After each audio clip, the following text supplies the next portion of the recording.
Donald Trump just wrapped up his speech at the United Nations. I mean, just look at him right here. He looked awful. It was one of the most bizarre and disastrous speeches I've ever seen him give, or frankly, anyone give.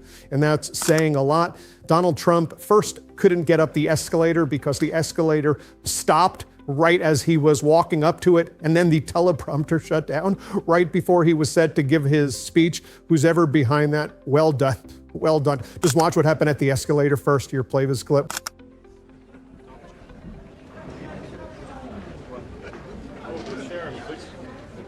President Trump, Schumer.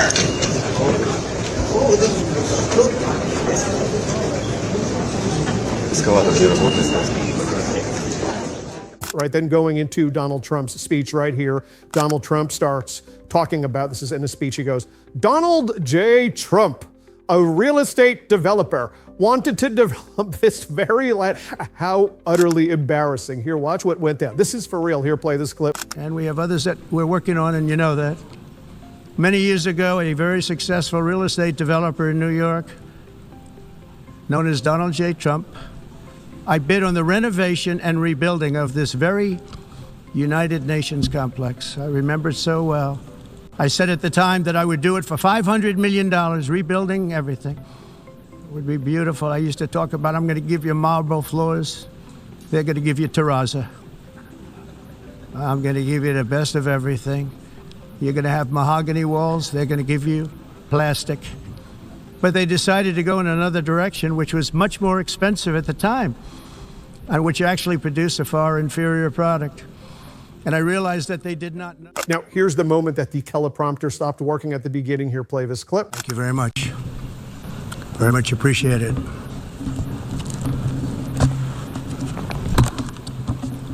And I don't mind making the speech without a teleprompter, because the teleprompter is not working. I feel very happy to be up here with you, nevertheless, and that way you speak more from the heart. I can only say that whoever's operating this teleprompter is in big trouble. Then Donald Trump looks at all of the representatives from the countries there in the United Nations and says, you are all destroying your countries. Your countries are going to hell. Here, play this clip. And deplete our social safety net.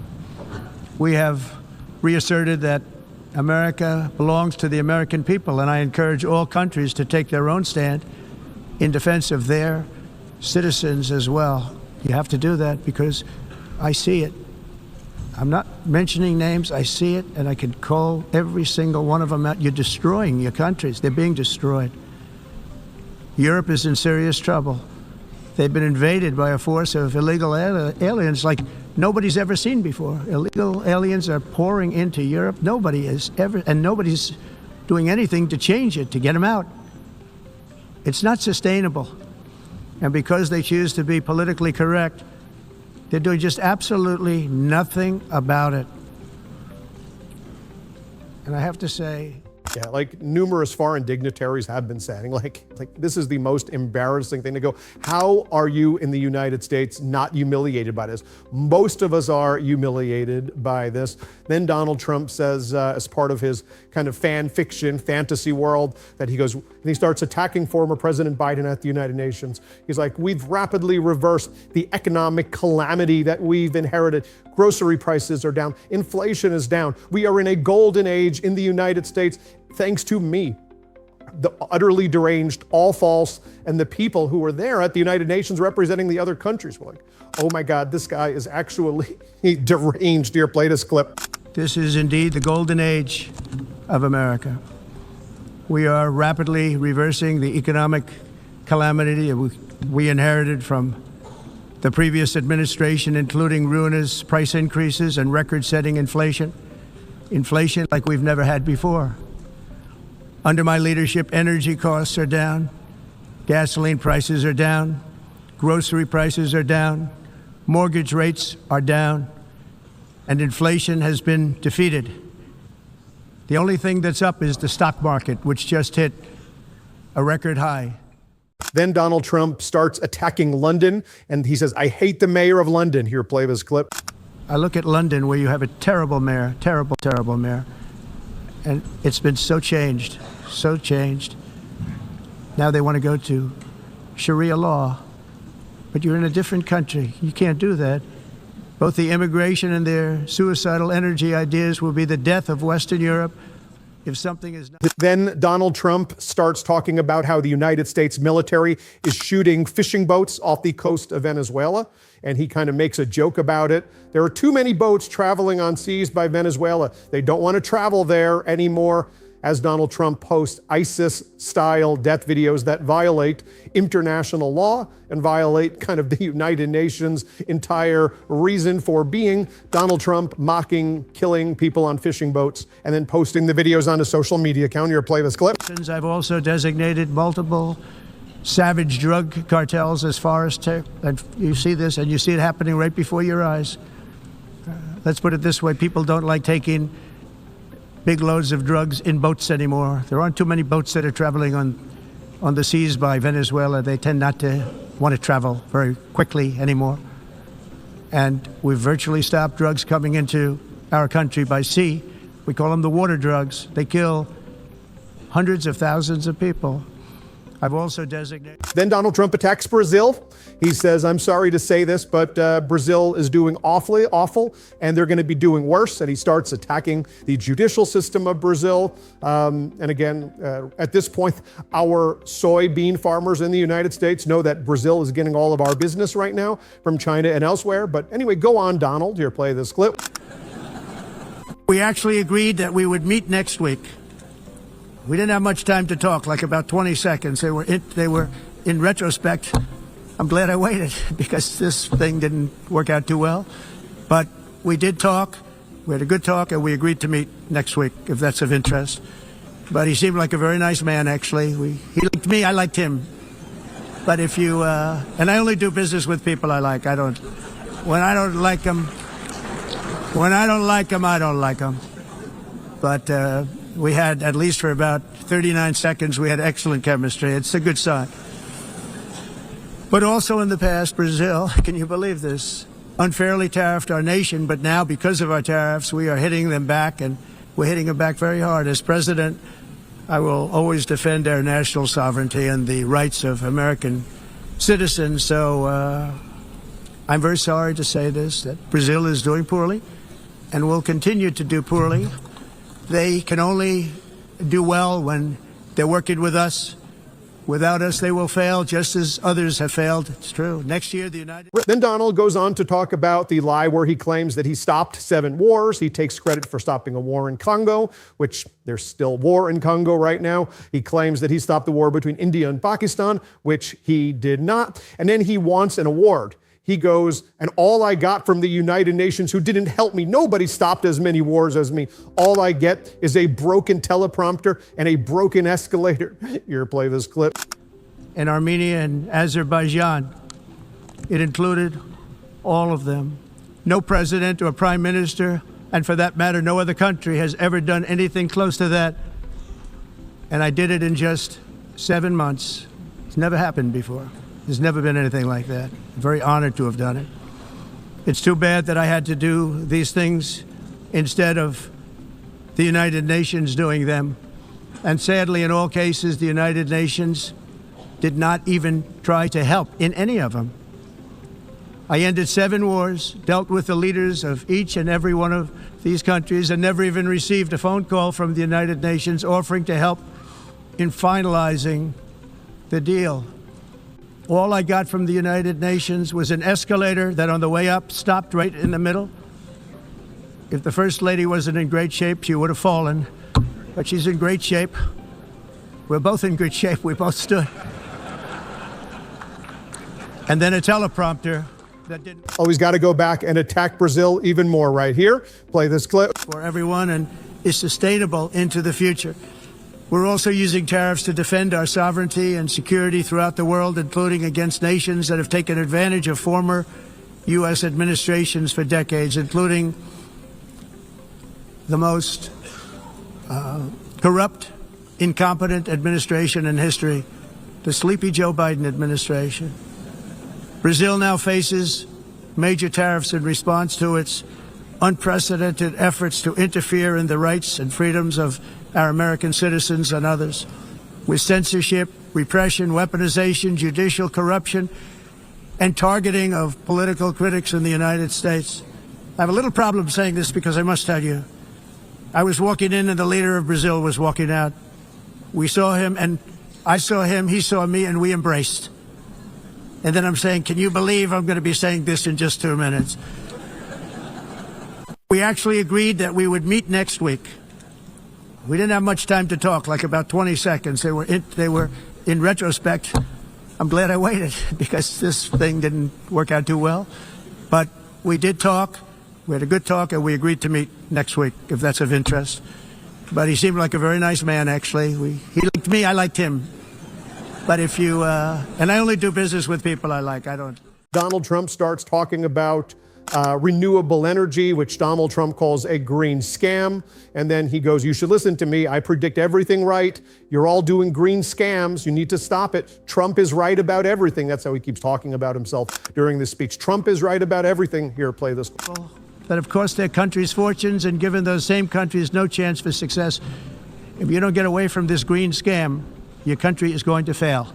And I'm really good at predicting things, you know. They actually said during the campaign they had a hat, the best-selling hat. Trump was right about everything. And I don't say that in a braggadocious way, but it's true. I've been right about everything. And I'm telling you that if you don't get away from the green energy scam, your country is going to fail. And if you don't stop people that you've never seen before, that you have nothing in common with, your country is going to fail. I'm the president of the United States, but I worry about Europe. You know, I remember, what was it like? I don't know if it was 10 years ago or so, maybe longer. I don't remember. When Omar Gaddafi of Libya gave the speech, and everybody was like, oh my God, that was like a deranged speech. This speech was more deranged than Gaddafi's speech, like by far. Like by far. This may be the most craziest speech ever given in the United Nations, and it's by the president of the United States. I mean, this is it's just the most embarrassing thing right now to be a thinking American at this moment of time. I don't know how no matter what political party you are, I don't know how you're into this stuff. Then Donald Trump says that climate change is the greatest con job ever. Here, play this clip. We have to do something. Then they said global warming will kill the world, but then it started getting cooler, so now they could just call it climate change, because that way they can't miss. It's climate change, because if it goes higher or lower, whatever the hell happens, there's climate change. It's the greatest con job ever perpetrated on the world, in my opinion. Climate change, no matter what happens, you're involved in that. No more global warming, no more global cooling. All of these predictions made by the United Nations and many others, often for bad reasons, were wrong. They were made by stupid people that have cost their countries fortunes and given those same countries no chance for success. If you don't get away from this green scam, your country is going to fail. And I'm really good at predicting things, you know. They actually said during... And Donald Trump says there's all this garbage coming in from Asia. Let's play it. Their countries fortunes and given those same countries no chance for success. If you don't get away from this green scam, your country is going to fail. And I'm really good at predicting things, you know. They actually said during the campaign they had a hat, the best-selling hat. Trump was right about everything. And I don't say that in a braggadocious way, but it's true. I've been right about everything. And I'm telling you that if you don't get away from the green energy scam, your country is going to fail. And if you don't... He attacks wind, play. Energy is another area where the United States is now thriving like never before. We're getting rid of the falsely named renewables. By the way, they're a joke. They don't work. They're too expensive. They're not strong enough to fire up the plants that you need to make your country great. The wind doesn't blow. Those big windmills are so pathetic and so bad, so expensive to operate. And they have to be rebuilt all the time, and they start to rust and rot. Most expensive energy ever conceived, and it's actually energy. You're supposed to make money with energy, not lose money. You lose money, the governments have to subsidize. You can't put them out without massive subsidies. And most of them are built in China, and I give China... Then he goes on this bizarre rant. This one reminded me of yesterday when he was telling people, don't take Tylenol, and he was giving his thoughts about hepatitis B. But here Donald Trump says that Europe loses more than 150,000 people to heat deaths. Each year they die of the heat in Europe. Every year, you'll play this. A year from now, but they've come way down over the last year. As a result, every air conditioner is like very uncommon to see one in some of these countries because the electric cost is so high. So while the U.S. has approximately 1,300 heat-related deaths annually, it's a lot, Europe loses more than 175,000 people to heat deaths each year because the costs are so expensive you can't turn on an air conditioner. What is that all about? That's not Europe. That's not the Europe that I love and know. All in the name of pretending to stop the global warming hoax. And then Donald Trump says that proud nations must be allowed to protect their communities and prevent their societies. This is his closing message. Proud nations must protect their communities from different customs, religions, and everything. Here, a play of this. Done immediately. This cannot be sustained. What makes the world so beautiful is that each country is unique. But to stay this way, every sovereign nation must have the right to control their own borders. You have the right to control your borders, as we do now, and to limit the sheer numbers of migrants entering their countries and paid for by the people of that nation that were there and that built that particular nation at the time. They put their blood, sweat, tears, money into that country, and now they're being ruined.